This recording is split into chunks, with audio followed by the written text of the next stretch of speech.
একটা সম্পর্ককে বিয়ে পর্যন্ত নিতে যেমন একজনকে একটু নির্লজ্জ মানে সাহসী হতে হয়, ঠিক তেমন একটা গ্রুপ ট্যুর প্ল্যান করে শেষ পর্যন্ত সফল করতে হলেও একজনকে বারবার বলতে হয়, যাবি না?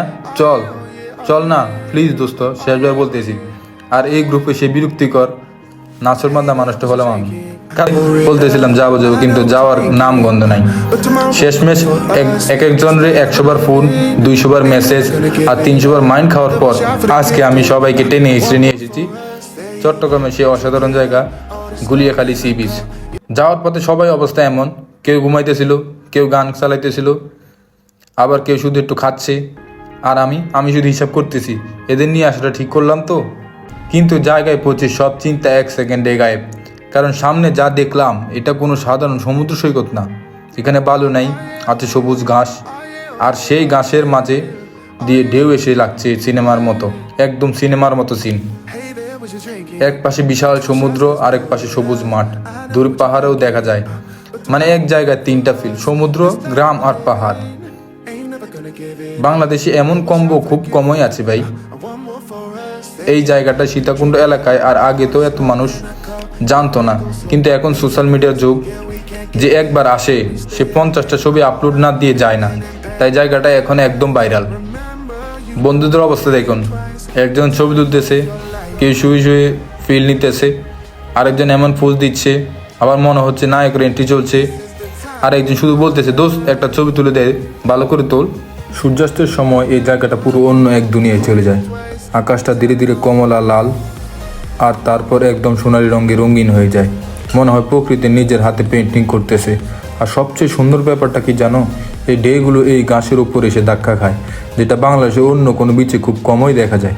এই গুলিয়াখালী সি বিচ আসলে সীতাকুণ্ড এলাকায় একটা প্রাকৃতিক সৌন্দর্যের অংশ। আগে এই জায়গাটা ছিল একদম লোকচক্ষুর আড়ালে, লোকাল মানুষ ছাড়া তেমন কেউ চিনতই না। কিন্তু সময়ের সাথে সাথে এই ভ্রমণপ্রেমীরা এই জায়গাটা আবিষ্কার করে, আর এখন এটা হয়ে গেছে বাংলাদেশের অন্যতম গেন্স। আর আমরা 5 সেকেন্ড চুপচাপ থাকি, তারপর আবার একদিক থেকে একটা ভিডিও দে, একটা ছবি দে, আর একটা ভিডিও করে একটা ছবি দে, এটাই চলতে থাকে।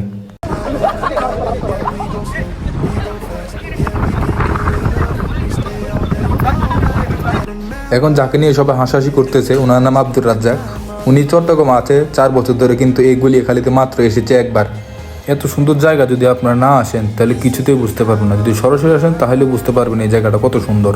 তবে একটা সমস্যা আছে, এখানে এলে সময় কিভাবে চলে যায় বোঝাই যায় না। আর ফিরে আসার সময় সবাই এমন চুপ হয়ে যায় যেন পরীক্ষা খারাপ দিয়ে বের হয়েছি। আমরা আজকে 3 জনে ঘুরতে এসেছিলাম, আমাদের সঙ্গে আরো আছে মুরব্বী কোয়ালিটির লোক, তো তাদের ভালো লাগে না, তারা যে সামনে চলে গেছে। হাসান ভাই আছে, শাহাবত আছে, মামুন ভাই। আমরা হলো ইয়াং জেনারেশন, আমাদের সবসময় মনে করো যে একটা এনার্জি কাজ করে, এনার্জি ফিল চিল বাবা চিল। আর হাসান বলছিল আমাদের আইফোন 70 প্রো ডান। ঘুরতে এসেছিলাম, মনটা অনেক ফ্রেশ হইলো। চাকরি বাকরি করি, ঘুরলে ভালো লাগে। বাংলাদেশের এখানে আমরা সবসময় স্কুল থেকে মানুষকে বাঁচানোর চেষ্টা করবো। হ্যাঁ গাইস, আমরা এখন জনমানবে পৌঁছেছি, খুব শীঘ্র আমরা চলে যাবো। এটা একটা গহীন পাহাড়, খুব কষ্ট। আমরা খুব কষ্টে সমুদ্র সৈকত থেকে তীরে আসলাম। এই যে আমাদের, এই তো আমরা তীরে ফিরেছি, আমরা তীরে ফিরেছি। আপনারা অবশ্যই আসবেন, এই জার্নিতে অংশগ্রহণ করবেন। ধন্যবাদ তোমাদের সবাইকে একটা সুন্দর পরিবেশে ঘোরানোর জন্য।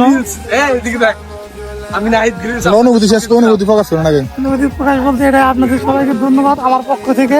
আমি নাহিদ গ্রিলস আর এই রেস্কিউ টিম, যাদেরকে আমি সবাইকে এই বিপদ থেকে কিভাবে সমুদ্র তীরে বেঁচে ফিরতে হয় আপনাকে সেই ভিডিওটি দেখাইলাম। এই যে তারা এখন জনমানবের আসছে, আমরা একটু আগে সমুদ্র থেকে ফিরলাম। হ্যাঁ, আমি নাহিদ গ্রিলস, আমার সঙ্গে থাকবেন। আর ক্যামেরাম্যান ছিল হাসান বসরি।